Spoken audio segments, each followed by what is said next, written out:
और गुरु की कृपा को पाने के लिए हमेशा नम्रता चाहिए, प्रेम का भाव चाहिए। अपने आप को सबका सेवक समझें। कोई थोड़ा-सा ज्ञान आ गए, थोड़े से बड़े हो गए तो अहंकार ना बढ़ चढ़ जाए। ऐसी महान-महान हस्तियाँ हो गुज़री हैं, जिनकी एक अभी मैंने महर्षि अगस्त्य की बात की थी। अभी मैंने अन्य संतों की बात करी, महर्षि जमदाग्नि जैसे महर्षि, महर्षि विश्वामित्र जैसी हस्तियों की बात करी, जो अपने अपने संकल्प से सृष्टि पैदा कर सकते हैं, ऐसी हस्तियाँ रह चुके हैं। हमारे सद्गुरुदेव भगवान जी ने एक बार मैंने प्रार्थना की थी, तो गुरु महाराज जी ने फरमाया था, "भ्रकुटी भी हम हिला दें ना, पूरे ब्रह्मांड को तहस-नहस कर दें, इतनी पावर है। लेकिन हम शांत रहते हैं, क्योंकि ये प्रकृति हमारी ही बनाई हुई है, हम उसके अंदर कभी इंटरफेयर नहीं करते। लेकिन इसका मतलब ये नहीं है कि उनके पास पावर नहीं है। सद्गुरु इतने शांत स्वभाव में विराजमान होते हैं, इसका मतलब ये नहीं है कि वो कर नहीं सकते। मैं सिर्फ़ आपको याद दिलाने के लिए, उनकी शक्ति याद दिलाने के लिए कह रहा हूँ, कि पावर याद दिलाने के लिए कह रहा हूँ। तो गुरु महाराज जी एक बार ये आरती पूजा से बाहर आ रहे थे मंदिर से, उस समय आरती पूजा के कारण से काफ़ी लेट हुआ करती थी, लगभग साढ़े 8-9 बजे के करीब टाइम था और जून के महीने की बात है।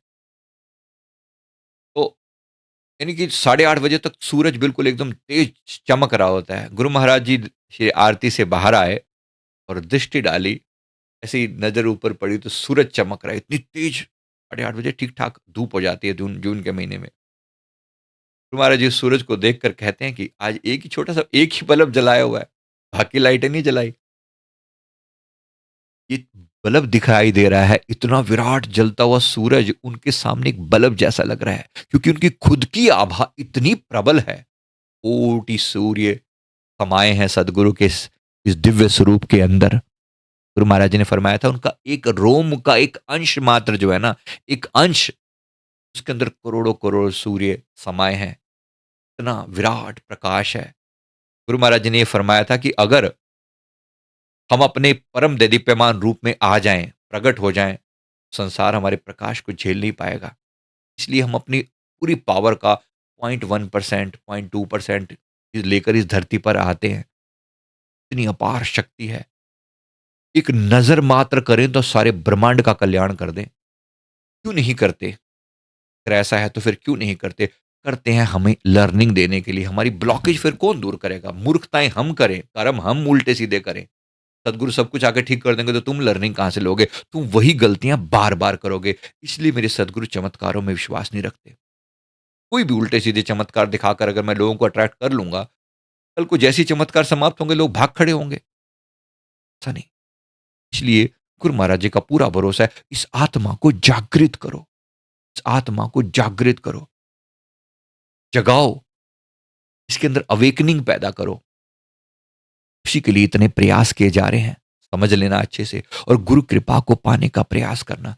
मैं कहता हूँ अगर आप हमारे परमहंस जी से जुड़े हुए नहीं भी हैं, तो भी आप प्रार्थना करके देखना।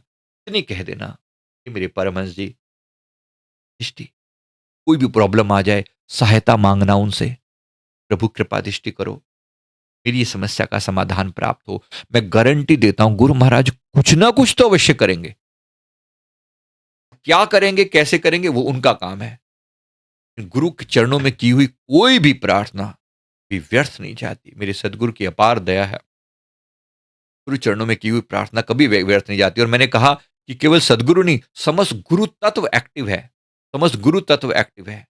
केवल गुरु महाराज जी ही, मैं अपने सदगुरु जी को ही नहीं कह रहा हूँ, समस्त गुरु तत्व जिन गुरुजनों से आप पहले भी कभी जुड़े रहे हैं ना, उन सब की ऊर्जा आज भी आपके साथ जुड़ी हुई है और आज भी आपके कल्याण के लिए तत्पर है। हम भूल जाते हैं लेकिन वो नहीं भूलते।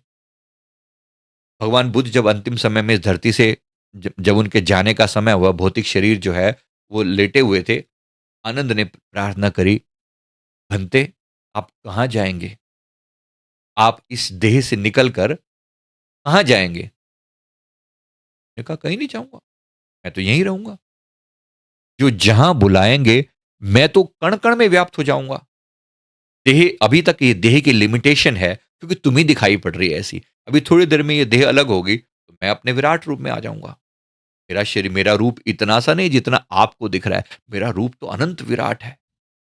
अनादि अनंता परमहंसा, अभी हमने प्रार्थना करी ना गुरुदेव की, मेरा तो अनंत रूप है, अनंत रूप है, तो फिर वो एक देह में कैसे समाया हुआ है? सिर्फ़ थोड़े समय के लिए एक रूप धारण किया है। यही जो रूप होता है, हम केवल इन्हीं को जानते हैं। कि सद्गुरुदेव भगवान जी ने एक बार मुझे फरमाया था कि हमारे अनंत-अनंत रूप हैं, अनंत-अनंत ब्रह्मांडों में प्रकट होते हैं। तुम्हें क्या लगता है हम इतने से बैठे हैं जितने सामने दिखते हैं? अनंत-अनंत रूपों में, अनंत-अनंत ब्रह्मांडों में ऐसे ये खेल चल रहा है। मल्टीवर्स की थ्योरी गुरु महाराज जी समझा रहे हैं आजकल और वही मैं आपके सामने धीरे-धीरे रख रहा हूँ। किस प्रकार से एक प्रभु का एक अंश हमारे अंदर यहाँ प्रकट होता है, सेम अवस्था में एक और अंश कहीं और भी प्रकट हुआ है, कहीं और भी प्रकट हुआ है, कहीं और भी प्रकट हुआ है। सृष्टि के कण-कण में ऐसे ही ये अवतार धारण होता है सद्गुरु का। हमें क्या लगता है कि गुरु महाराज जी केवल इतने से हैं?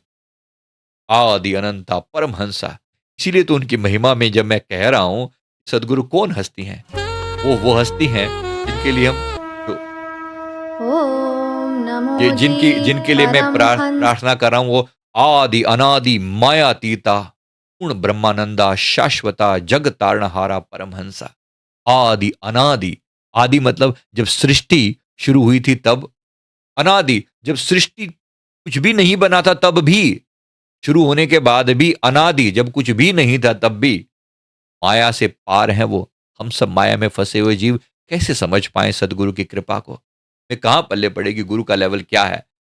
फिर भी से कम वंदन तो करें, कम से कम झुके तो सही। आपको नहीं समझ में आया कि गुरु महाराज कौन है, कम से कम दंडवत प्रणाम कर दें उनके आगे।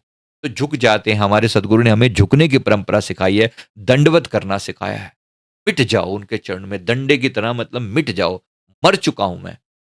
गुरु महाराज जी जब आशीर्वाद देते हैं, उठो गुरुमुखो उठो, तो उस हमारे शरीर को ही नहीं उठा रहे, हमारी चेतना को ऊँचा उठा रहे हैं। इसलिए गुरुदेव आशीर्वाद में कभी फरमाते हैं ना, उठो गुरुमुखो उठो।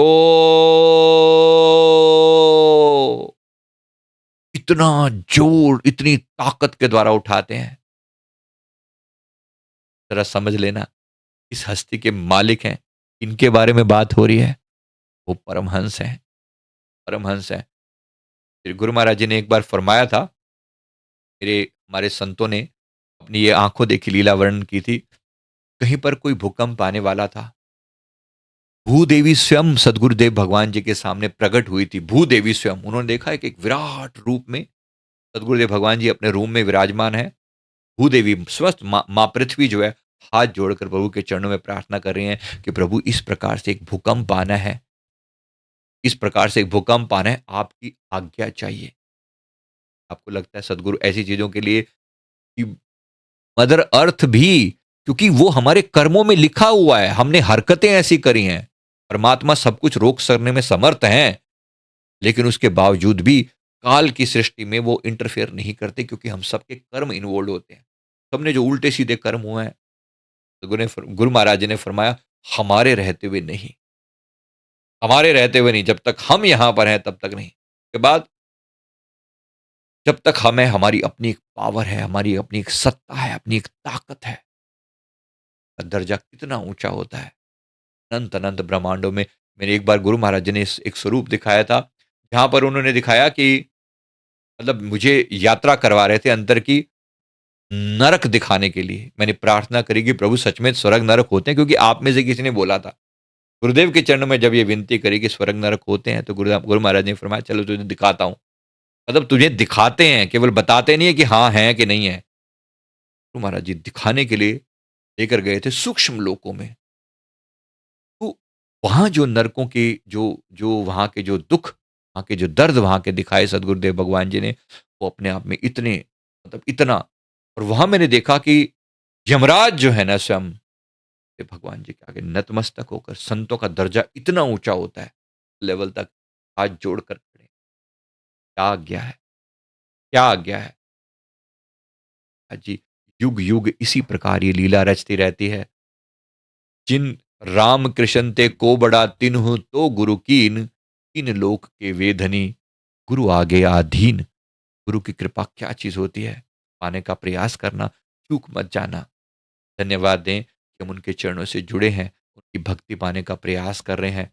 कम से कम अपनी तरफ से मेहनत, प्रार्थना है, गुरुदेव कृपा दृष्टि करें, हमारी आत्मा का कल्याण हो सके। ऐसे गुरु से मिलकर अपने भाग्य मना लेना, उनका दिया हुआ जो मंत्र है उसका जाप करके कम से कम 1 घंटा अपने ऊपर स्पेंड करना, वरना आने वाला समय बहुत खराब है। पता नहीं कब क्या हो जाए, न्यूक्लियर बम फट गया अगर तो क्या? कौन बचाएगा और कौन समझेगा इन बातों को? समझाएगा कौन अगले जन्म में क्या होगा, कौन जानता है?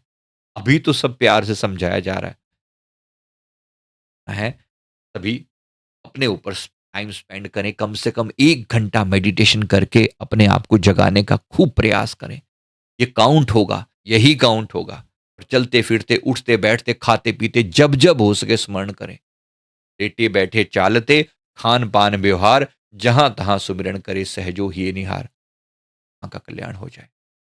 Thank you very much. ये जीवन सफल हो जाए, यहाँ से आना और जाना दोनों सफल हों, ये प्रार्थना सद्गुरु के चरणों में करते हैं। धन्यवाद।